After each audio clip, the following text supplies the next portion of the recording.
Hi, everybody. Welcome to the Chakra Way Meditation Podcast. I'm Rosanne, and today I have a guest that I'm very interested to talk to. It's Cedric Pfeiffer, and Cedric is based in Austria, in Vienna, and he is a holistic coach. And what drew me to wanting to talk to Cedric is that one of the ways that he describes himself or the work that he does is as a quarter life coach, which I think is just fantastic because I don't know, I have children probably of similar age to Cedric, and I see the difficulties, the struggles that that young generation, in their 20s go through. And so having a voice that speaks to that particular generation, I think is really, really important and really special. So welcome, Cedric. Thank you so much for joining me today. Hey there, and also hello to everybody's listening. Yeah, thank you so much for inviting me. I'm happy to be here. Happy Yeah. for Looking forward to the talk. Yeah, so I always begin by asking people how they got into this work. Like what drew you to, what was the sort of the process that drew you towards this work of being a holistic coach? Because what I love about the work that you do is it is holistic and it speaks so much to what we all need to be doing, which is these, yeah, being holistic. We'll get into more of that later. What drew you to this work? What got you here? hmm Yeah, I was actually just yesterday. I was thinking about how really grateful I am for my parents. Actually, also just to spread or like to make the way for the whole thing because they were focusing on or like they were kind of interested in meditation and yoga, and so they kind of took me along with them back then. But then everything got kind of like mellowed out, and they didn't go into it a lot deeper. But that's somehow how I got how I got interested, how I got open to all of that. But like really diving into it was because of my work situation back then. I was basically like just following the casual, uh, most most generic path that should have led to success. Like I was doing a training in at BMW for IT and project management, and so I've been working there also for quite some time. But it was just a choice because that's what might be the best option, and so I Mm. followed that, but it wasn't fulfilling at all. I knew from the beginning actually that this isn't it, but it took forever to really find out what actually is it that I want to do, that I want to share, that I have to share with the world. And so after some years of really being stuck there, I was just so open. I was just looking in every direction to find out what actually might work, what might help me to move into that direction of purpose. And Mm. so that's how, yeah, kind of everything also started to connect. I was looking into nutrition and fitness first, and then I understood the power of the inner child, which helped me to understand where these beliefs, all of this, the things that I've been still carrying from my childhood, have been leading up to this point. And so when I was starting to work on these things and building myself up in that holistic kind of way already with nutrition, with creating more energy in the system, which helped me to move more into the direction of Mm. of purpose. Yeah. And this inner child work also helped me to understand what has been interesting for me forever, which is exactly how everything works in our sense, like how the body works, how life comes into play, how everything works together. Yeah. So now I'm so And happy to share that with other people also. Yeah. it's what really stood out. Well, there's a couple of things that stood out for me in what you've just said. And it's first of all, our parents, our family, what we're introduced to as a young child. Mm, Inner child work is one thing that we'll get into later. Um, but that just sort of being open to the idea of yoga, meditation, and spirituality is Mm, something that not every child has. And it is a humongous gift, I think. It's a huge gift to give to your mm, children to show them that there is an alternative way. You know, we have parents who are super religious and try and show their children that way, and that quite often doesn't work. It results in the in the polar opposite of what they want. Um, mm, but introducing children at a young age is something that to the fundamentals of this holistic approach to life, I think is really important. And I think mm, it's definitely something that I want to, I've been talking to various people about how that can be expanded in the world because I just think it's incredibly important.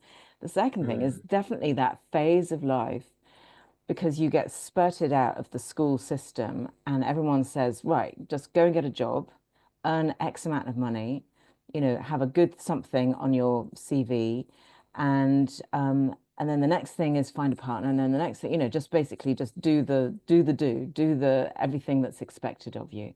And it is not always fulfilling. Some people do find that fulfilling. That is great, and they've got like a hobby or a passion that they do outside of work, and then work funds it, and great, that's mm. wonderful. Exactly. But to find your purpose, to know, you've got this great job at BMW, everything's looking good, everyone must be really impressed. Oh, Cedric's doing really well, Mm, and you're like, actually, I'm really feeling unfulfilled.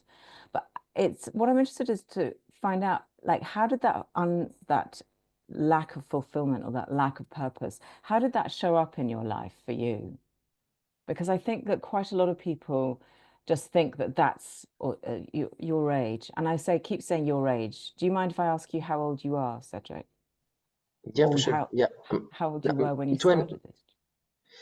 like I'm 27 now, and Yeah. like the training of the job was like at after just after like our version of high school, so it was at like 17.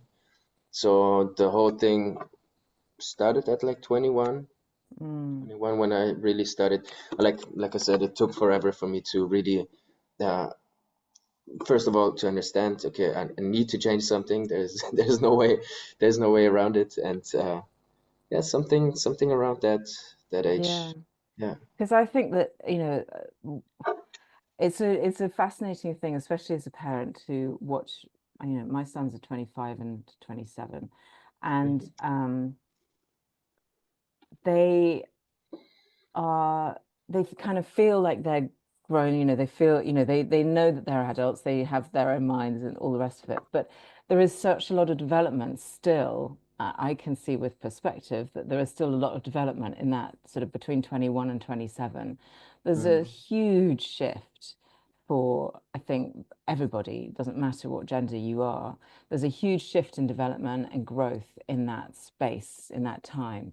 And if you can make the choices, the right choices in that time, and make the right and sort of get the brain neurons working in the right way in those times, the patterns and just the way of thinking, it is of huge, huge benefit. mm. Yeah. And so, yeah, back to my other question. How did you realize that you weren't feeling fulfilled, that you weren't feeling like you were being purposeful in your life? Yeah. What were the clues for you? Yeah, because basically, and it also goes back to one of the inner child wounds that I've been carrying, which I found out later. Everything felt kind of bland, like really, like there were no really ups and downs. Everything was okay basically, and this was the it was yeah this okay was just not feeling like how life should be, and I knew that there has to be other ways, and I saw other people sharing about their journey and how they found purpose and how life could actually look like. And so I was like, okay, there's got to be a way out of this kind of normal, okay, no ups and downs version of life. And yeah, there was the what I told about the inner child wound is what I found out later is that I kind of disconnected from emotions at some age, because they I was kind of I was always empathic, and I was feeling a lot. But when I felt a lot of hurt in myself or in the family or the world around me, I kind of decided to dissociate from that, to not feel this intense emotion, intense pain anymore. And so that's how I managed to avoid the pain. Mm. But it only goes both ways. So you also don't feel the highs anymore if Yeah. you just kind of feel live that kind of dissociated life, and you don't hear that inner voice anymore. Also, that's what made Mm. it difficult for me to find my calling in the beginning. Mm. Yeah. I think this is so common. I think probably Hmm. it's more Yeah. common than I think this happens more often than it doesn't. This dissociation, that numbing, and what people don't understand. When you're little, you just do what you can to survive. Your energetic body, your ego, if you like, wants to protect you from the pain, and so it goes, right, guys, we're shutting down here. We're not going to feel anything, or we don't want to feel this thing. But this thing is just another emotion, and we can't just pick and choose which emotions we feel and which ones we don't. They all, we have to numb. Everything becomes numb when that happens. um this is a big realization to have. And so what did your healing journey look like when you had this realization and you were introduced to this concept of the inner child and realized that you'd been disassociating? What did that look like for you in practical terms? What were you actually doing in order to find this healing and this growth within you? Hmm.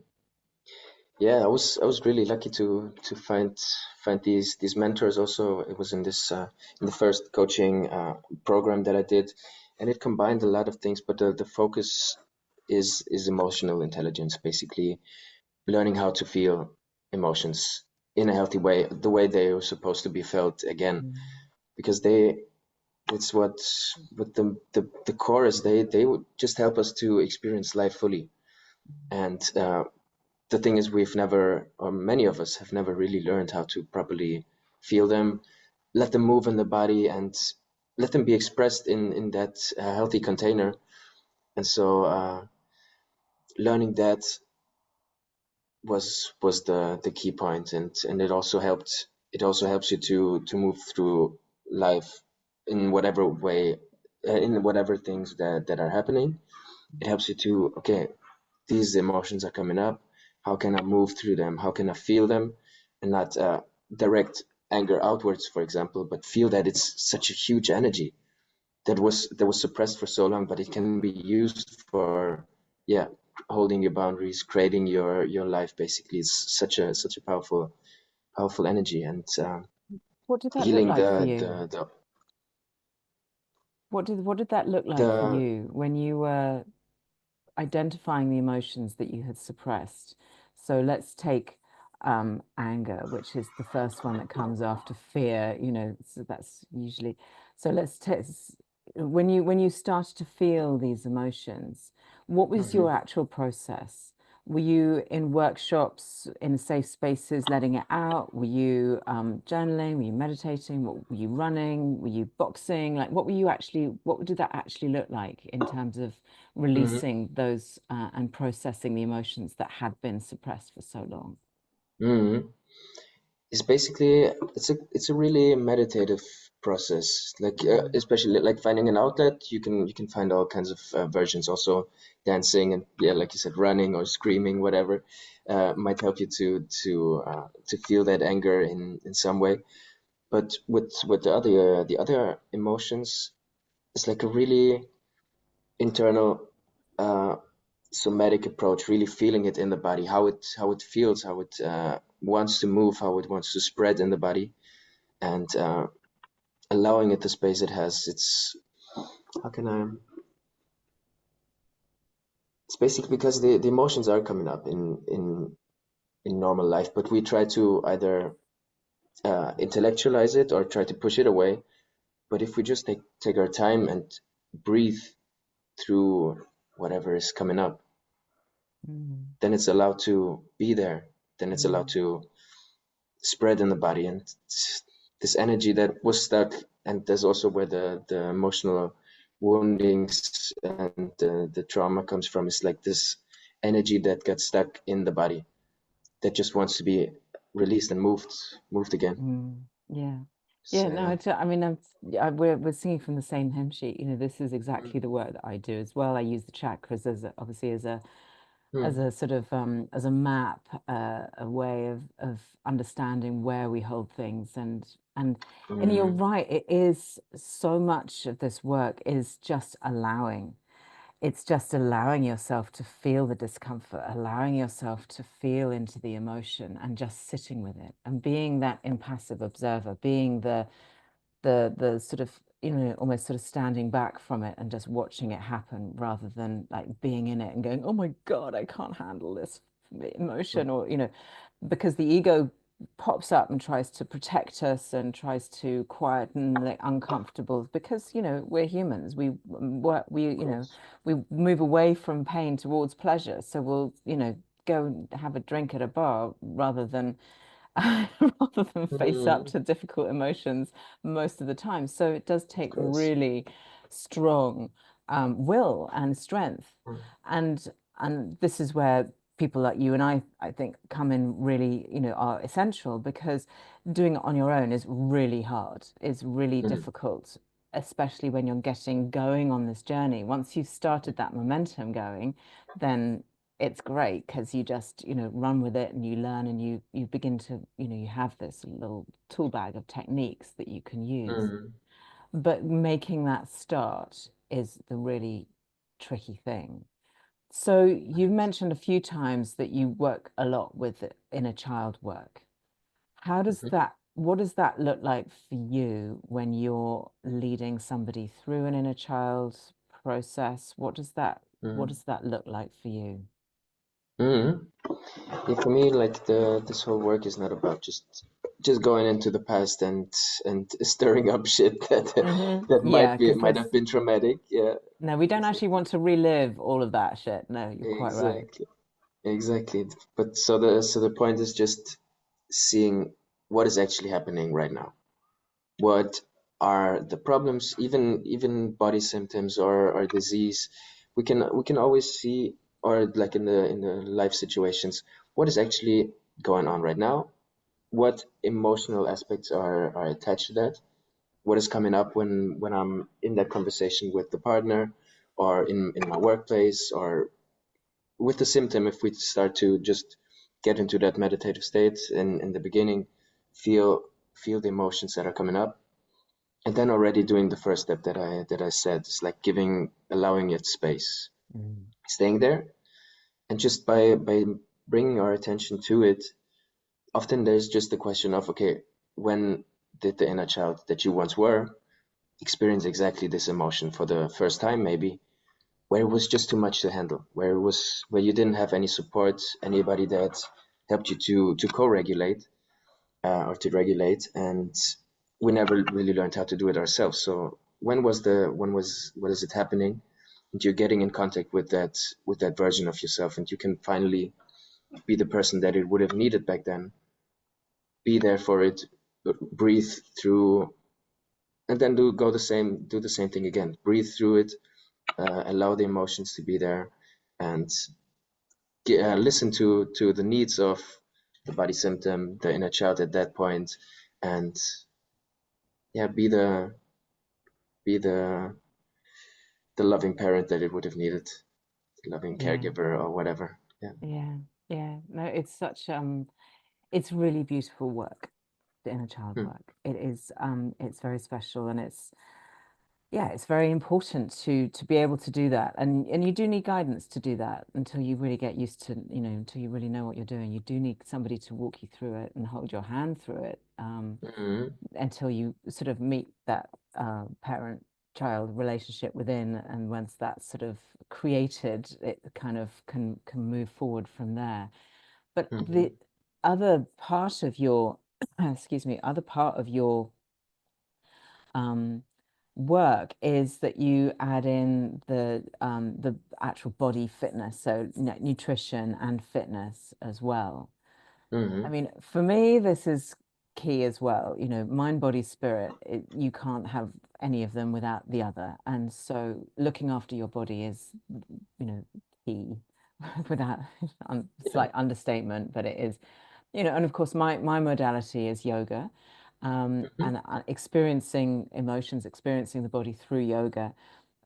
What is your because I'm imagining that your client base is quite young, that your client base is your kind of generation. Am I right? Your age group? For the programs of finding purpose, they are, but like for the inner child work and like the situations that just come up in life, there's this kind of really spreading actually, Mm, which is really yeah, interesting. Yeah. yeah, that is really interesting. And so how do you introduce the the the body part of your work to your clients? How does that Hmm. work? Yeah. That happens mostly in the long-term programs where we try to understand how we can actually nourish, strengthen the body and strengthening that vessel basically that we have been given, that we have been gifted is so important because that's where we can really bring out more energy too. Because when we have more availability in our body to embody that energy through practices like yoga, to practices like meditation or the gym as well, or whatever helps you to, yeah, move the body, be in contact with the present moment. Then we go to mindfulness again. Like Mm, everything, we just have to find our own unique way where we can really be in connection. Yeah, that union, mm, yoga, yeah, union yeah. with the moment, with the body, with the spirit. Yeah, That exactly. I mean, helps and us to. Yeah. this is quite, where it gets interesting, especially in the West, because when you say the word yoga, people just think of, doing the handstand and twisting yourself into all sorts of contortions. And Hmm. that is I mean, I just recently started another beginners class in and I have people come up to, oh, I couldn't, I couldn't possibly tie myself in knots. I'm like, this is not what it's about. It's about connecting with your body, and it's Yeah. about making that making friends with your body actually. And the word yoga itself means so much more. That physical practice of yoga is literally just 1/8 of what yoga is. It's so much more about, I mean, in the ancient texts, I think the original yogic text, there's probably only about 2 or 3 yoga poses actually Mhm. described, and everything else has just been invented by, over time. Which I always find that fascinating, and I like to remind people that yoga actually isn't just doing down facing dog and doing a spectacular flow and balancing and being acrobatic, because it does put people off that connection. And what it is all about is that being inhabiting this vessel, as you say, this meat suit, as I like to call it, that we get Mhm. gifted.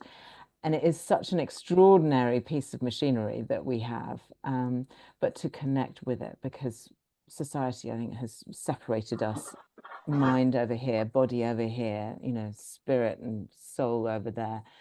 And Mhm. the work that we do is to bring it all back together again. And but yoga isn't for everybody, as in like the physical practice. Some people enjoy Tai Chi or Qigong or running or Mhm. swimming. There's so many different ways to connect with our bodies, Mhm. um, that I think that it's important that that is open and offered, so that, yeah, everyone finds their thing, because the purpose Exactly. lives in the cells, our energy lives in our bodies, and so we've got to look after that. But we're coming back. I'm waffling now. I'm going off on a little yoga tangent, as I tend to do. So I That's want to perfect. Yeah. bring us Totally up for back that. to I want to bring us back to this this subject of purpose. Like, you've wonderfully found your purpose, which is this deep learning. And I love this, because whenever you start on this journey, the deeper you get into it, the more you realize that you'll never get to the end. There is no end game here. There is no sort of final finale, I've arrived moment. It's just a journey until the day we pop our clogs. So your purpose is what you're doing. It's wonderful. When you're working with other people, how do you help them find their purpose? Because this is a thing that I find a lot with my clients as well. It's like finding what is their purpose. What's your Mm, kind of way to get there? mm. Yeah, there are quite so many things to it, but like it boils down to stillness, mindfulness, because the answers only come when we really take our time to be still, to not be influenced by the outside so much, Mm, and staying with it, journaling about it, helps a lot. Returning to the inner child and seeing what it wanted to share back then, what it was so fascinated about, helps a lot to. If it's not the job, then at least a direction of maybe helping people, which was the thing for me, trying to be a doctor or like trying to make people laugh also, uh, uh, which is also quite healing, laughing. yeah. Yes. And and so this is one of the main things, like getting connected to stillness, Yeah. and then basically vision work, like we've all heard about it, and law of attraction, everything basically just helps us to realize again, okay, how do we want to live life, how do we want to Mm, feel, how do we want to um, wake up, what do we want to do, how do we want to live with other people. So finding that vision and living according to that mm, is like already 50% of the way, because then if we mm, just follow uh, that vision and embody that vision, live in accordance to that every day, then we're just generally moving into that direction of yeah. where life is supposed to Yeah. go. No, I love that because everything you've just described is just like it's all third eye chakra stuff. It's that Hmm. intuition. It's just like Huh. everything is just that Yeah. trust in the self, in the knowing of the self. Because there's so much noise in the world. I Yeah. mean, just like a horrific amount of noise, which is why these practices, quietening, mindfulness, meditation, etc., are so key because they allow that third eye to and that intuition to speak and go, hey, this is what I actually really want to be doing. This is how I want to spend my time. And I think another, really important thing to notice is when you find yourself in flow, like when you find yourself just completely at ease in mind and completely present in doing whatever you are doing, that's a big indicator of like, oh, this is your thing. This is where you feel great. This is what you should be doing. And it can be a hobby, it can be something, it could be running, it could be anything. Um, but it's not mindlessly watching television. That's one thing it isn't. Although that always does have merit. Sometimes we just need to check out, that's for sure. Mm. Yeah. And so the last sort of part of this whole big thing, which I want to ask you about, is spirituality. And what does Mm. spirituality look like within this whole thing for you? Because, spirituality, nutrition, fitness, purpose in a child, these are all words that I know that you are advocating for and wanting to teach. So what does spirituality look like for you? Mm. For me, it's basically, this is also what seems to be common for most of the people that are living their purpose in some way, is like understanding that it is for you to bring it out into the world, but it's and like to experience it, but you're also part of this whole bigger thing. You're part of the human evolution or evolution in general. You're bringing something out. You have this kind of one aspect of the infinite, if you want to call it, or if the whole thing that we are trying to embody, trying to bring out, and connecting connecting to that space of inner knowing, which is basically, yeah, spirituality for me, because it's not coming from this this human body, but there's something deeper that somehow speaks to us, and that we can bring into the to this physical world. Mm, yeah. It's a So difficult one to yeah, sometimes put your finger yeah, on, isn't it? The sort of higher hmm power. And, obviously the traditional way to think about it is God, or, the God of your choice. But, universal energy, cosmos, for me, it's the universe. It's just like we're all stardust. And yeah, that aspect of feeling whole, and as in hmm all of life being intertwined, and yeah, one. Yeah, yeah, exactly. amazing. Mhm. So So that also gets out a lot of the pressure, because we don't have to do anything, yeah. but we still and we there's nothing to reach, and after we die, everything is like this thing is just a beautiful and intense experience, but still we have something to share. And Mm, when it comes out from this space, it's a lot more healing and connected. yeah. That's what I feel. So how do you deal? So the big sort of elephant in the world, not even in the room, sort of Mm, is well, for Western world at least, is social media and the pressures of society. And I'm grateful that my kids are of an age where they didn't grow up. Like when they were, I guess social media kind of kicked in for them probably mid-teens, late teens, I guess. They were not subjected to social media at the age of 10, 11, and so on, which I think a lot of kids are now. It wasn't so prevalent. It wasn't so massive. It wasn't this huge, huge thing. And I'm so grateful for that. And as yeah. given that you're the same age, you probably had that similar experience where social media didn't really start to get very sort of powerful until you were of an age where you could actually be mindful and handle it, and or certainly had the emotional intelligence to be able to deal with it. Mm. Would that be fair? Yeah, 100%. I've like for me it is like that, but I feel also many of my peers actually do struggle with it, and so many have deleted social media also, which is a beautiful thing to do. Yes. But for me, I found a good way of living with it, using it, because there's so many information. There's so much that you can learn and be inspired Mm. by. So for me, somehow it worked out pretty well, but I see that Mm. it's also not really working for a lot of them. Yeah. But I feel like You've got to no, train I that. mean You've got to somehow, train that yeah, algorithm, haven't you? yeah, You've got to really be purposeful about the things that because like you, I find that on social media, there's a lot of stuff there that is really inspiring, that is really interesting, the stuff that mm, you can learn. There are some good people out there putting some good information out there. But mm, there's also a lot of disinformation. There's a lot of weird mm. stuff out there. And if you get on the wrong on the wrong Yeah, tracks, it can lead you just to once, some, yeah, yeah, it can lead you to some scary yeah, places.